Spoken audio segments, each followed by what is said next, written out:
রীতিমতো gas cylinder রয়েছে এবং সেখানে চপ ভাজা রয়েছে, চপ ভাজা হচ্ছে, পাশে রয়েছে চপ এবং মুড়ি।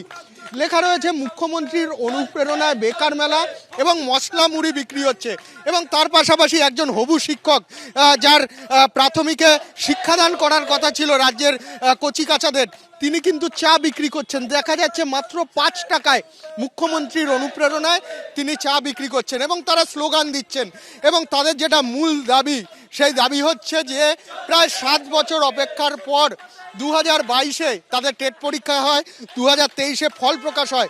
2 থেকে 3 বছর তারা অপেক্ষা করছেন, কিন্তু 50,000 শূন্যপদ থাকা সত্ত্বেও তারা বলছেন, প্রাথমিক শিক্ষা পর্ষদ সেই সময় জানিয়েছিল 50,000 শূন্যপদ রয়েছে, কিন্তু মুখ্যমন্ত্রীর অনুমোদন ছাড়া সেই নিয়োগ হচ্ছে না।